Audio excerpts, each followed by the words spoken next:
କ'ଣ ଆଜ୍ଞା ଆପଣମାନେ ଖାଇସାରିଲେ ନା ନାହିଁ? ଆଉ ଆମର କ'ଣ ଆଜି ରାତିରେ ହେଇଛି ଭାତ ସାଙ୍ଗରେ ସୋୟାବିନ୍ ତରକାରୀ। ଯାହା କୁହନ୍ତୁ ଆଜ୍ଞା, ଭାତକୁ ସୋୟାବିନ୍ ତରକାରୀଟା ପୁରା ବଢ଼ିଆ ହେଇଛି। ଚାଲନ୍ତୁ ଆଗକୁ ଦେଖିବା। ନମସ୍କାର, ଜୟ ମା ଶାରଦା ସାଙ୍ଗମାନେ, କେମିତି ଅଛନ୍ତି ଆପଣମାନେ? ଆଶା କରୁଛି ଆପଣମାନେ ଭଲ ଥିବେ। ମୁଁ ପୁରା ବଢ଼ିଆ ଅଛି। ତ ପ୍ରତ୍ୟେକ ଦିନ ଭଳି ଆମର ମଧ୍ୟ ଆଜି ଗାଡ଼ି ପଳେଇ ଆସିଛି ପାର୍ସଲ ଦେବା ପାଇଁ। ଏବେ ଆମର ଖାଲି ହେବ। ତା ଆଗରୁ ଆମର ଭାଇମାନେ ସବୁ ହଲଚଲ ହେଉଛନ୍ତି, କ'ଣ କରିବା କ'ଣ ନାହିଁ। ଏବେ ଆମର କଟା ହେଇଗଲା। ଦେଖନ୍ତୁ ଗାଡ଼ି ଆମର ବ୍ୟାଗ୍ ହେଲା, କେତେ ପାର୍ସଲ ଆଜି ନଦା ହେଇକି ଆସିଛି। ଏବେ ଆମର ପାର୍ସଲ କଢ଼ା ହେବ। ସମସ୍ତେ ସାଇଜ୍ ହେଇ ଠିଆ ହେଇଛନ୍ତି, କେହି ଆଜ୍ଞା କୁଆଡ଼େ ଯାଇନାହାନ୍ତି, ସମସ୍ତେ ଠିକ୍ଠାକ୍। ଏବେ ଆମର ପୁଷ୍ପ ଭାଇ ଯିଏ କାଟୁଛନ୍ତି ପାର୍ସଲ, ସମସ୍ତେ ମିଶିକି ଠିଆ ହେଇଛନ୍ତି, ହାତକୁ ହାତ ଦବା ନବା କରୁଛନ୍ତି। ତ ଦେଖନ୍ତୁ ଏବେ ଆମ ପାର୍ସଲ କଢ଼ା ହେଇଯାଇଛି, ବାହାର ସବୁ ଥୁଆ ହେଇଛି, କେଡ଼େ କେଡ଼େ ପେଟି ହେଲାଣି ଏସବୁ।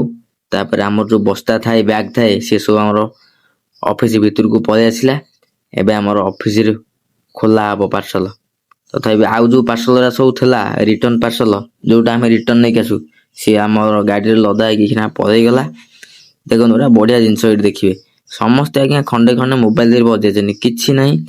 ସମସ୍ତେ ପାର୍ସଲ ଆଜ୍ଞା ଯେପର୍ଯ୍ୟନ୍ତ ସଟିଂ ନ ହେଇଛି ଖୁସି ମାନେ ଅଲଗା ପରେ। କିଏ ଫୋନରେ କଥା ହେଉଛି, କିଏ ଖେଳ ଦେଖୁଛି, କିଏ ବସିଛି, କିଏ ଗପୁଛି।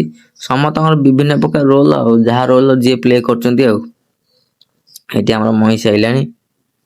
ଏଇ ଭାଇ ଆମର ଏଥର ଦେଖନ୍ତୁ, ଏଥର ଆମର ପାର୍ସଲ ସବୁ କଢ଼ା ହେଇକି ପାର୍ସଲ ମ୍ୟାପିଂ ସବୁ ହେଇଗଲା। ଏବେ ସବୁ ରୁଟ୍କୁ ଆମର ବାହାରିବ ପାର୍ସଲ, ରୁଟ୍କୁ ବାହାର କରି ନେବୁ। ସେଥିପାଇଁ ଆମର ମ୍ୟାପିଂ ହୁଏ, ମ୍ୟାପିଂ ହେଇସାରିଲା ପରେ ବାହାରିବ।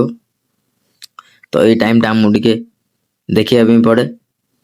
ଦେଖନ୍ତୁ ଏବେ ଆମର ପାର୍ସଲ ସମସ୍ତଙ୍କର ପ୍ୟାକିଂ ହେଇକି ବାହାରିଲା। ମୁଁ ତ ମଧ୍ୟ ବସ୍ତାରେ ବାନ୍ଧି ଦେଇଛି, ଗାଡ଼ି ପଛପଟେ ଲଦି ଦେଇଛି। ଏବେ ମୁଁ ବାହାରିକି ଯିବି ଫିଲ୍ଡକୁ।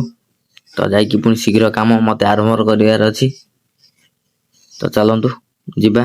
ଦେଖନ୍ତୁ ଆସିଥିଲି ଜଣେ କଷ୍ଟମରକୁ ପାର୍ସଲ ଦେବା ପାଇଁ, କୁକୁର ଦେଖି ମୋ ପାଖକୁ ପୁରା ପଳେଇଲା। ଦେଖୁଛନ୍ତି କୁକୁର କେତେ ସୁନ୍ଦରିଆ ସେ ଖେଳୁଛି, କୁହନ୍ତୁନି ଆଜ୍ଞା, ପୁରା ଅଲଗା ପ୍ରକାର ସେ ଖେଳୁଛି। ସେ ତ ଛାଡ଼ୁ ତାକୁ ଗୋଡ଼େଇକି ଯାଉଥାଏ। ଅବଶ୍ୟ କାମୁଡ଼ିବନି, ସେ ମୋତେ କଷ୍ଟମର ମନା କଲେ, କିନ୍ତୁ ଗୋଡ଼େଇ ଆସୁଛି ପାଖକୁ, ଖୁସି ଲାଗୁଛି ଦେଖିଲେ। ଆଉ ତ ତାପରେ ଏବେ ଆସି ମୁଁ ପହଞ୍ଚି ଯାଇଛି ଆମର ବିନ୍ଧାଳରେ।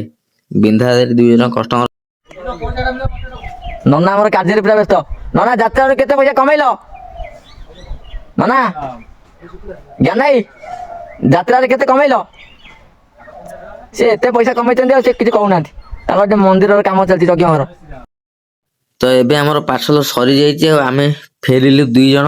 2 ଜଣ କ'ଣ, ମୁଁ ଯାଇକି ପାର୍ସଲ ଦେଇକି ଫେରୁଥିଲି, ବାଟରେ ଆଉ ଜଣେ ମୋର ଭାଇ ଦେଖାହେଲେ ଆମରି ଅଫିସର। କହିଲେ ଚାଲ ଆମେ ସାଙ୍ଗ ହେଇକି ପଳେଇବା। ତ ସାଙ୍ଗ ହେଇକି ପଳେଇ ଆସିଲୁ। ଆସି ଅଫିସ ପାଖରେ ପହଞ୍ଚିଗଲୁ। ଏବେ ଆମର ବସ୍ତାରୁ କଢ଼ା ହେଇଯିବ ପାର୍ସଲ, ଯାହା ତ ଅଳ୍ପ ଅଛି। ଆଜି ମୋର ପାଖାପାଖି 30ଟାରୁ 35ଟା ଭଳିଆ ପାର୍ସଲ ଯାଇଛି। ବହୁତ ଖୁସିର କଥା, ଖୁସି ଲାଗିଲା, କାହିଁକିନା ଏତେ ପାର୍ସଲ ଗଲା, ବହୁତ ଖୁସି ଲାଗିବ। ତ ଏବେ ମୁଁ ଅଫିସ ଭିତରେ ପଶିଲି ସେଇ ପାର୍ସଲକୁ ଧରିକିରି। ଏବେ କଢ଼ା ହେବ, ଆଉ ତାପରେ ପଇସା ଡିପୋଜିଟ୍ ହେବ, ପାର୍ସଲ ଡିପୋଜିଟ୍ ହେବ, ତାପରେ ମୁଁ ବାହାରିବି। ତ ଦେଖୁ ଦେଖୁ ଆଜ୍ଞା ଅଫିସରୁ ଆସିଲା ପରେ ପୁରା ସନ୍ଧ୍ୟା ହେଇଯାଇଥିଲା। ଆଉ ରାତିରେ ମୁଁ ଖାଇବା ବସିଥିଲି, ତାପରେ ଭିଡ଼ିଓ କରିପାରିନଥିଲି। ତ ଆଜିର ଭିଡ଼ିଓଟି ଆପଣମାନଙ୍କୁ କେମିତି ଲାଗିଲା ନିହାତି ଭାବରେ ଜଣାଇବେ। ଏବେ ମୁଁ ଭାତ ଆଉ ସୋୟାବିନ୍ ତରକାରୀ ଖାଉଛି। ତ ଆପଣମାନେ କ'ଣ ଖାଇଛନ୍ତି ନିହାତି ଭାବରେ କହିବେ।